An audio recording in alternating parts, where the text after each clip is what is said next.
Motherboard ফুল short এই কাজটা কিন্তু আপনার প্রতিনিয়ত আসে।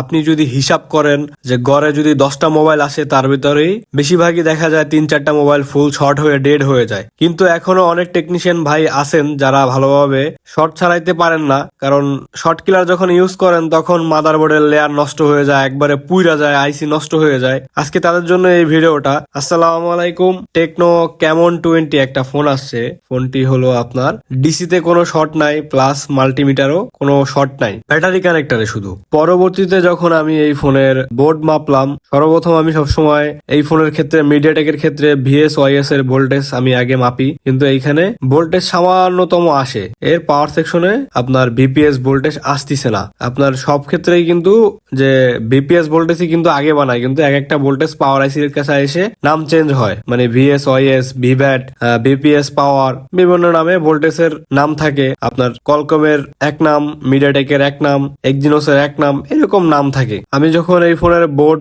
মাপা শুরু করলাম তখন এর VSOIS যে লাইন আছে লাইনটা শর্ট। VSOIS হলো আপনার সিস্টেম ভোল্টেজ।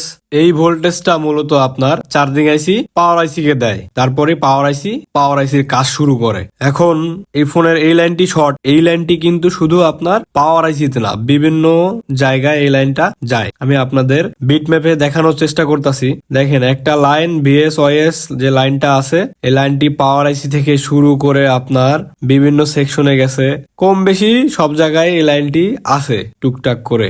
এখন এইখানে যদি আমি আগেই শর্ট কিলার ইউজ করি তাহলে তো আমি বুঝবো না এই লাইনটা কোন জায়গা শর্ট। ধরেন একটা আইসিন আশেপাশে শর্ট, আমি সেই ক্ষেত্রে শর্ট কিলার ধরে রাখলাম, সেই ক্ষেত্রে আমার ওই জায়গাটা কিন্তু পুড়ে যাবে। শর্ট কিলার মারার আগে অবশ্যই সবকিছু চেক করতে হবে কোন কোন লাইনে আপনার শর্ট থাকতে পারে। আমি সর্বপ্রথম এই ফোনের VPS কয়েলটা আমি রিমুভ করে নেব, সেই ক্ষেত্রে আমার যেন চার্জিং আইসি সেফ থাকে। কারণ অনেক ক্ষেত্রে চার্জিং আইসি শর্ট থাকে, আর এই কয়েলটা উঠাইলে আমি বুঝতে পারবো যে চার্জিং আইসি শর্ট না কয়েলের অপর প্রান্ত শর্ট। কারণ কয়েল লাগানো অবস্থায় আপনার দুই পাশেই শর্ট দেখাবে, এর জন্য আমি কয়েলটা রিমুভ করে নিচ্ছি। কারণ যেই পাশে শর্ট থাকবে, যদি চার্জিং আইসির পাশে শর্ট থাকে সেক্ষেত্রে আমি এর চার্জিং আইসি চেঞ্জ করে দেবো। আর যদি অপর প্রান্তে শর্ট থাকে সেক্ষেত্রে আমি সব জায়গার শিল্ড কেটে স্মোক দিয়ে শর্ট কিলার ইউজ করব। এই ফোনের চার্জিং আইসি শর্ট নাই, আমি মিটারে মেপে দেখলাম অপর প্রান্ত শর্ট কয়েলের, তার মানে পাওয়ার সেকশন থেকে শুরু করে এই লাইনটা যেখানে যেখানে গেছে এর মধ্যে কোনো জায়গা না কোনো জায়গা 100% শর্ট আছে। অনেকে ভাববেন যে ভাই ফুল শর্ট তো পাওয়ার রিডিং এ দেখায় বা মিটারে দেখায়। ভাই সব ক্ষেত্রে সব ফোনে দেখায় না, কিছু কিছু লাইনে আপনার শর্ট থাকলে ফোনে দেখায় না। অনেক ফোনে দেখবেন যে 0-0 রিডিং, ওইসব ফোনগুলা শর্ট থাকলে, ফুল শর্ট থাকলে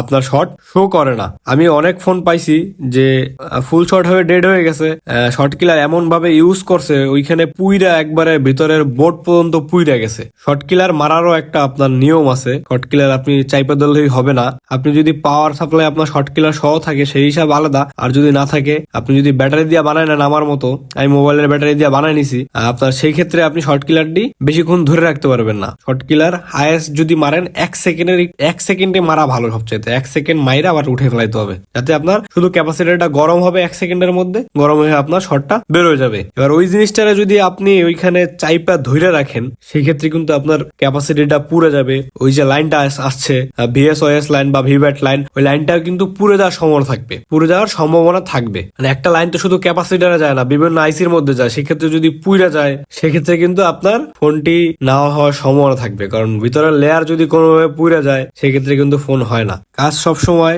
বুঝে করবেন, স্টেপ বাই স্টেপ। আমি সবখানে চেক করলাম, মূলত কোথাও শর্ট পাই নাই শর্ট কিলার ইউজ করার পরে। পরে এইখানে অডিও সেকশন ছোট একটা টিন, এটাও কোনো মানে বোঝা যায় না যে এর ভিতরে শর্ট আছে কিনা। পরবর্তীতে যখন আমি এই ফোন ওই টিনটা খুললাম দেখলাম যে এইখানে ক্যাপাসিটার পুইরে গেছে। মানে আমি কিন্তু শর্ট কিলার 1 সেকেন্ড ইউজ করছি, এরপরও ক্যাপাসিটার পুইরে গেছে। আমি কিন্তু বেশি সময় ইউজ করে নাই। যদি অনেক ক্ষেত্রে ফোন আসে না যে শর্ট বেরোচ্ছে না কেন, আমরা ওটা ধরেই রাখছি, সেই ক্ষেত্রে কিন্তু পুইরে যেত। আমি কিন্তু অলরেডি অল্প একটু সময় মানে 1 সেকেন্ড করে 2 বার মারছি, এর ক্ষেত্রে আমার ক্যাপাসিটারটি কিন্তু পুইরে গেছে। তারপর আমি কনফার্ম হওয়ার জন্য এই ফোনের অডিও আইসিটা খুলতাছি, কারণ যদি পুইরে যায় সেক্ষেত্রে আমি রিপ্লেস করে দেবো। আমি যদি এটারে ধরে রাখতাম শর্ট কিলার, সেক্ষেত্রে কিন্তু আমার এখানে অডিও আইসি নষ্ট হওয়ার বা এখানের মাদারবোর্ড ড্যামেজ হওয়ার সম্ভাবনা থাকতো, সেক্ষেত্রে আর এই ফোন হইতো না। আমি অনেক ফোন পাইছি যে এরকম শর্ট কিলার মারার জন্য ফোন আর কমপ্লিটই হয় নাই, মানে ফোন বাদ হয়ে গেছে একবারে। এখন হলো যখন ফার্স্ট স্টেপে শর্ট পাবেন কখনোই আগে শর্ট কিলার ইউজ করবেন না, আগে সুন্দরভাবে চেক করবেন আপনার লাইনগুলা কোন দিক গেছে, কনফার্ম হবেন হয়ে তারপর কাজ করবেন।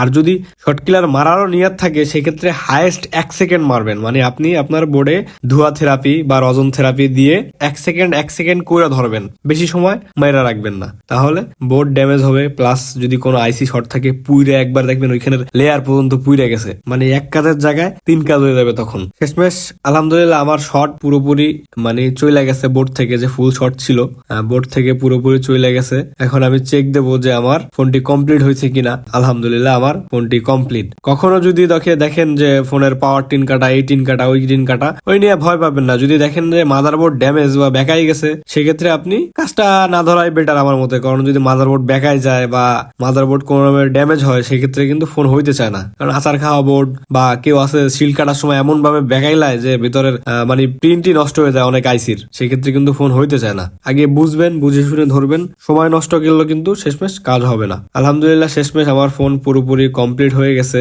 একবারে সবকিছু ঠিকঠাক আছে, স্পিকার থেকে শুরু করে সবকিছু আমি চেক করছি। আজ এই পর্যন্তই, সবাই ভালো থাকবেন, আমার জন্য দোয়া করবেন, ভালো লাগলে একটা লাইক করে দিয়ে যাবেন।